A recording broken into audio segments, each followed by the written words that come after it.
오늘 말씀의 제목은 성령의 사람이 답이다. 성령의 사람이 답이라는 제목으로 하나님 말씀 선포하겠습니다.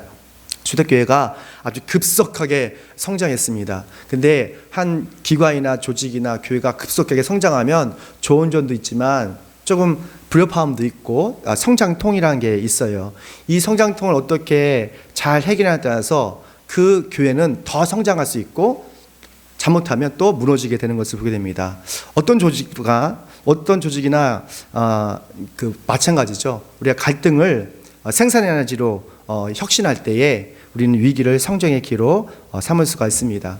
초대교회는 외적인 핍박도 있었고요. 그리고 내적인 갈등도 있었어요. 그런데 이 내적인 갈등들을 잘 활용해서 아주 급속하게 성장하는 것을 보게 됩니다. 그 비결이 무엇인가 오늘 말씀을 통해서 함께 나눠보겠습니다. 함께 있습니다. 시작. 사도의 본질로 돌아가는 겁니다. 아멘. 본질로 돌아가는 거예요. 되게 중요한 말입니다.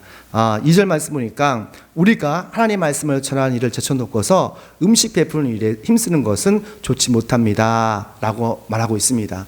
우리가 복음서를 읽어보고 사도행전을 읽어보면 복음서에는 예수님의 제자에 대한 이야기가 나옵니다. 그리고 사도행전부터는 제자가란 말이 안 나와요. 거의 사도들이란 말이 나옵니다. 제자들은 미숙하고 미련해서 스승님께서 우리 예수님께서 말씀하실 때 자꾸 못 알아들어요. 그런데 사도행전 다릅니다. 사도행전은 오순절에서 성령 충만을 받은 후에 제자가 사도가 돼요. 즉 디사이플이 어퍼스틀이 되는 것이죠. 사도라는 것은 보내심 받은 자라는 뜻이잖아요. 성령 충만을 받고 성령의 은사를 받고 나아갈 때 이 제자들은 귀신도 쫓아내고 말씀을 아주 강력하게 복음을 강력하게 증거해서 많은 사람들이 예수님 믿게 되었습니다. 여러분 우리가 예수님 믿는다는 것은 예수님의 제자가 된다는 거예요. 우리가 싫든 좋든 난 예수님을 믿습니다. 교회에 나옵니다 하면 나는 예수님의 제자구나 라는 것을 알게 됩니다. 예수님의 제자는 배움에서 끝나는 것이 아니라 성교적인 삶을 살 수 있는 사도가 되는 것을 주님께서는 기뻐하세요. 주님께서 우리를 부르신 목적도 사실은 제자를 넘어서 복음을 강력하게 증거하는 사도가 되기를 원하시는 거예요. 근데 우리의 위지와 힘으로는 이 복음을 전하기 참 힘들어요. 그래서 뭐가 필요해요? 하나님의 능력이 필요해요. 성령의 능력이 필요해요. 우리가 성령의 충만을 받으면 나는 연약하지만 나는 할 수 없지만 내 안에 역사하시는 그 성령께서 복음을 또한 일상에서 전할 수 있는 힘이 되신다는 것이죠. 우리 자녀들에게 복음이 뭐냐 물으니까 복음이요? 굿뉴스, 좋은 소식이에요 라고 하더라고요. 근데 복음을 잘 모르는 것 같아요. 영어 말하면 굿뉴스죠. 근데 사람들마다 좋은 소식은 다 달라요. 나에게 좋은 소식은 우리 가정이 행복해지는 거, 우리 직장이 정말 좋아지는 거, 또 여러 가지 좋은 소식이 다르지 않습니까? 성령이 말하는 좋은 소식이 무엇일까? 너무 간단해요. 바로 예수님의 죽으심과 부활하심이에요. 너무 간단한 겁니다. 복음은 따라합시다. 복음은 예수님의 죽으심과 예수님의 부활하심이다. 그러니까 십자가 나무에서 나의 모든 죄를 대속하기 위해서 죽으셨던 그 예수님.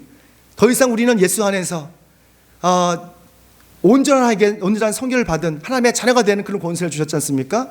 또한 우리 죽음을 이기시고 우리에게 영원한 생명을 주신 부활하신 그 예수님, 그 죽으심과 부활을 우리는 전하는 거예요. 이것이 바로 복음의 핵심이에요. 다음 주부터 우리가 사순절 40일 동안 시작하는데 사실은 사순절도 중요하지만 부활 후 40일이 더 중요한 것 같아요. 우리 한국 기독교 문화에서는 사순절은 철저히 지키지만 부활 후 40일은 지키지 않는 것을 보게 되는데 우리는 두 가지를 다 생각해야 돼요. 죽음과 부활. 우리가 예수 믿는 사람들은 이 땅에서 많은 고난과 어려움을 겪지만 일단 예수님처럼 부활할 걸 믿습니다.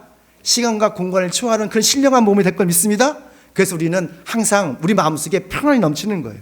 교회가 부흥하고 사람들이 몰려오자 교회 안에서 갈등이 시작했습니다.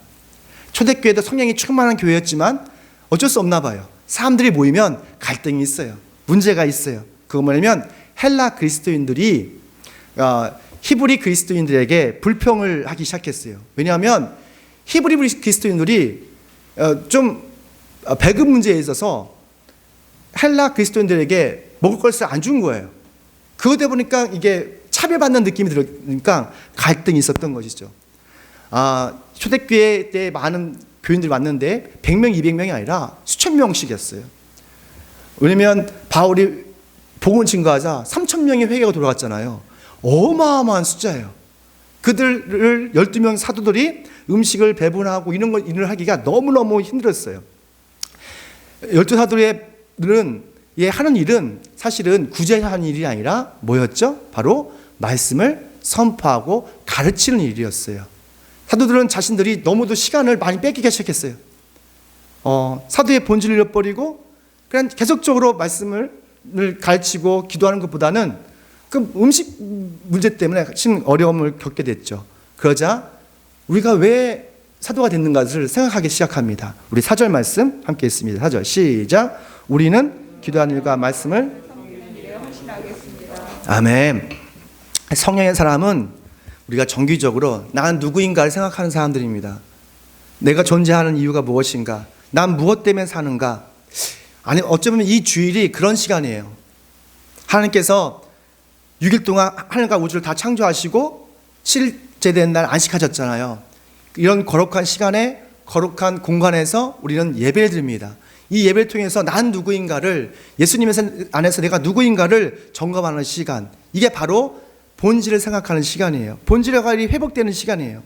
내가 누구인지를 알 때 우리는 길과 진리와 생명의 그 길을 우리가 걸어갈 수가 있는 거예요.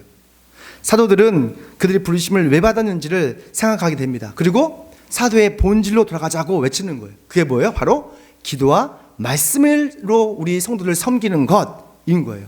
우리가 본질이 회복되면 우리의 주변에 있는 많은 문제들, 사소한 문제들이 그냥 해결되는 거예요.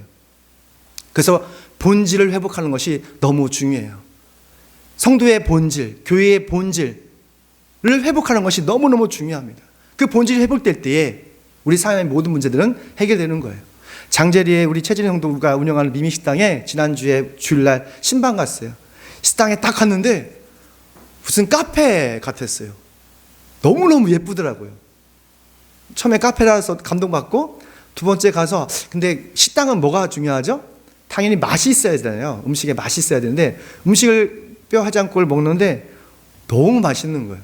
그냥 식당에서 하는 그런 정성 없는 맛이 아니라 집에서 정말 정성껏 했던 담백한 그런 맛이었어요. 그래서 이 회사는, 이 식당은 되겠구나 라는 생각이 들더라고요. 그래서 며칠 전에 또 우리 목사님들 데려갔어요. 그 목사님들이 정말 맛있다고. 식당의 본질은 뭐예요? 음식의 맛이에요. 아무리 인테리어가 좋아도 맛이 없으면 식당의 의미가 없는 거예요. 교회도 마찬가지입니다. 성도도 그래요. 성도들도 우리 안에 믿음이 없으면 그건 본질이 없어지는 거예요. 교회의 본질은 여러분 예수 그리스도예요. 교회에 다양한 프로그램이 있고 다양한 행사가 있을 수 있어요. 그러나 예수님처럼 우리가 선교와 구제를 하지 않는다면 그 교회는 의미가 없는 거예요. 우리가 선교를 위해서 교육도 하고 훈련도 하고 예배를 드리는 거예요. 또한 구제를 위해서 우리가 재정도 모으는 것이고 그리고 사랑도 전하는 거예요. 우리 교회가 선교와 구제라는 교회의 본질을 회복하는 그런 선교적 교회가 되길 축원합니다. 포스트 코로나 시대에 경제적으로 없지만 그래도 우리 교회가 감사한 거는 매달 20%씩 선교하고 구제한다는 거예요.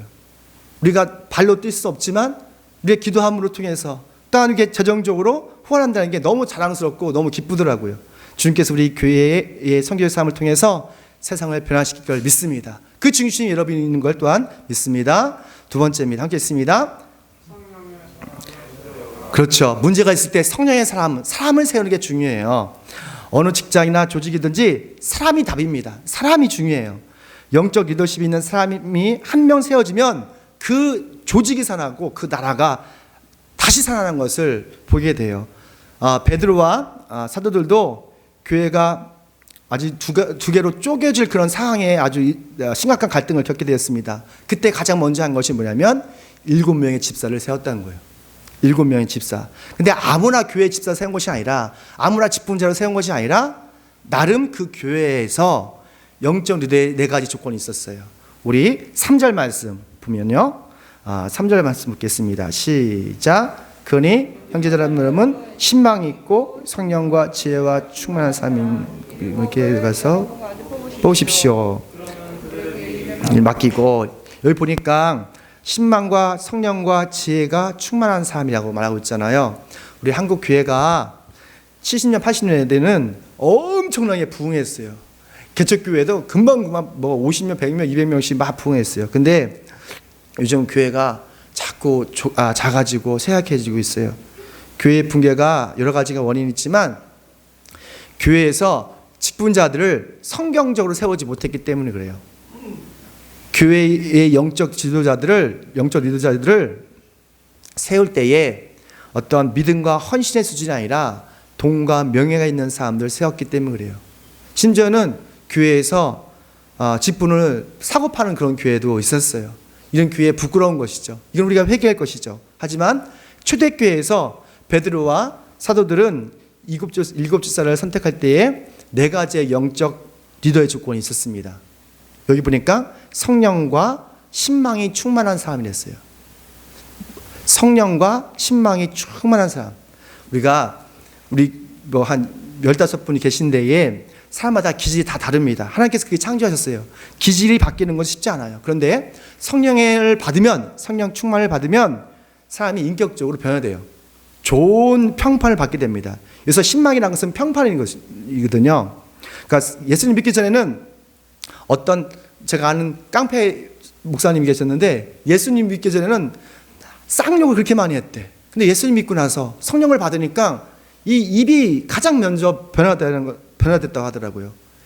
예수님의 성령의 사람은 성령 충만을 받으면 인격이 조금씩 변합니다. 우리가 예수 믿으면서 가정에서 매일 싸우고 욕하는 사람이 있어요.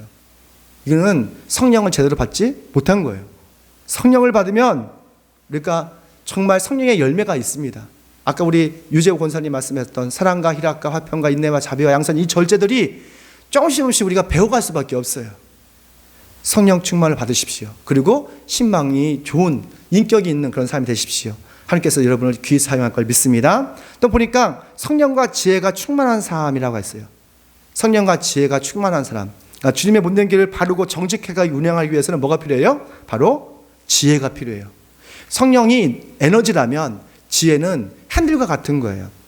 솔로몬은 지혜를 얻으면 모든 영광을 얻는다고 말합니다. 잠언 3장 보니까 3장 14절, 지혜를 얻은 것은 은을 얻는 것보다 낫고 황금 얻는 것보다 유익하다. 은과 금을 얻는 것보다 뭘 얻는 거지? 지혜를 얻는 것이 더 유익하대요. 그러니까 이 지혜 안에는 여러분 영적인 분별력이 있어요. 선과 악을 분별할 수 있어요. 나쁜 것과 좋은 것을 분별할 수 있어요. 그리고 판단력이 있어요.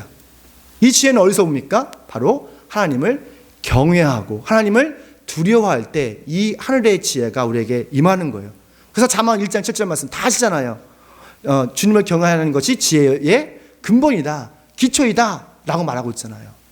여러분 지식이 아니라 지혜를 얻고 싶으세요? 그럼 하나님을 경외하십시오. 하나님을 두려워하십시오.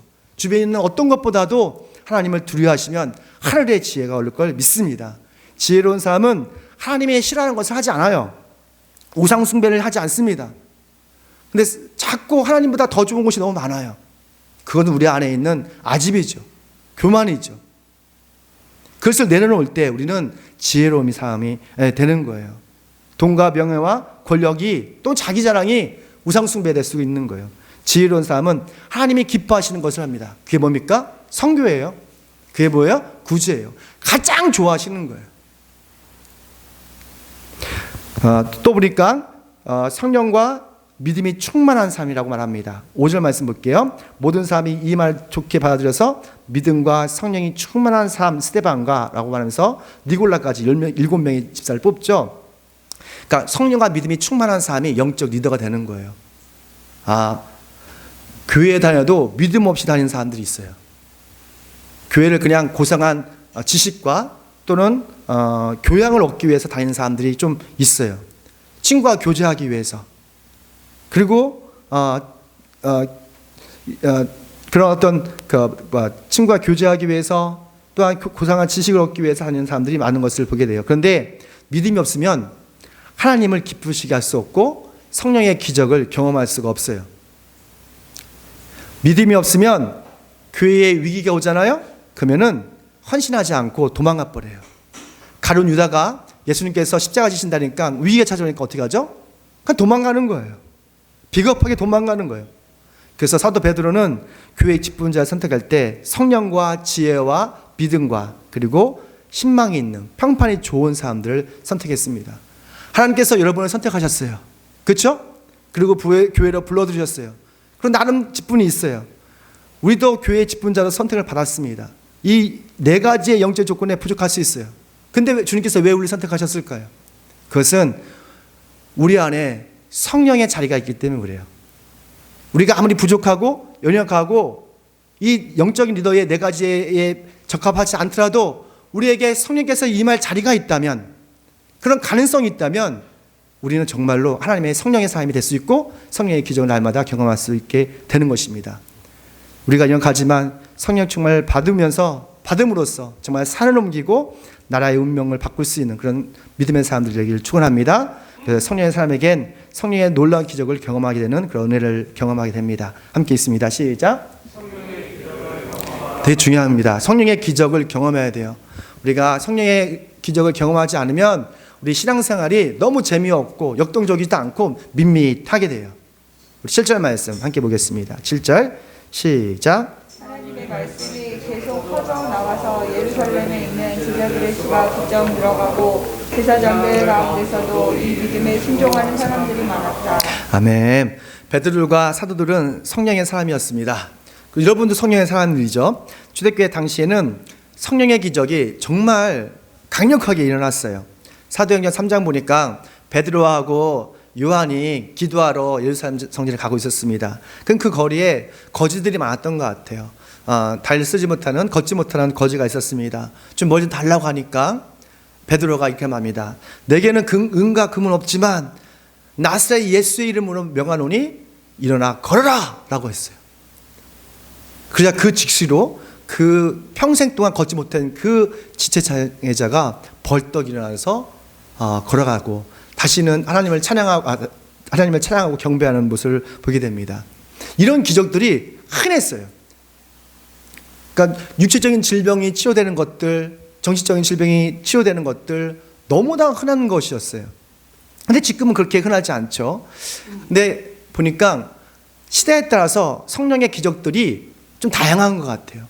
요즘은 제가 보기에는 성령의 기적 중에서 육신의 질병 치료되는 건 요즘 의사들도 많이 고치지 않습니까?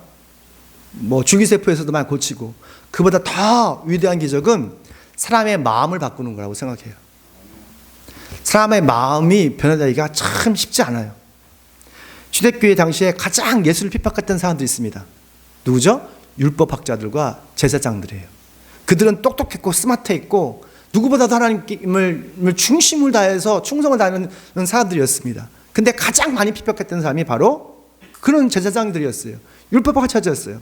피 한 방울도 안 나올 것 같던 그런 사람들이었어요. 근데 놀랍게도 성령께서 그들의 마음을 확 변화시켜 주신 거예요.